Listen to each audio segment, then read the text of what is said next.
এখানে 72 আছে, বাংলায় 37% আছে। যখন এটা কমপ্লিট করব সেদিন 40% পৌঁছাবো এবং করব কোনো শক্তি থাকলে আমাকে রুখে নেবে। তাতে আমি সহ 100 জন শহীদ হলে 500 জনকে শহীদ করে দেবো ওখানে। আমার চ্যালেঞ্জ এটা। কেউ বলেছে তো ইউপির যে Uma Bharti ji, ex chief minister Madhya Pradesh, তিনি বলেছেন ইট খুল নেবে, হিন্দিতে বলে চোর বেটা এক এক ইটা খুল লেঙ্গে।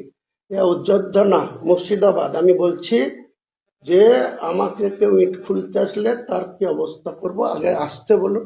আর যে আমার মাথা কাটার জন্য বলেছে 1 কোটি টাকা, আমি বলছি সে যদি পারে আমার মাথা কেটে নিয়ে যাবে, আর যে কাটতে আসবে তার কি অবস্থা হবে সে বুঝে নেবে। আমি কারো মাথা কাটবো আপনাদের সামনে বলছিও না, ভবিষ্যতেও বলবো না। কিন্তু যে আমার মাথা কাটার 1 কোটি টাকা, মুসলমান সমাজের লোকেরও টাকা আছে, তারা যদি মনে করে তার মাথা কাটার জন্য যা যা করার দরকার সেটা প্রয়োজন দেখা দিলে করা হবে।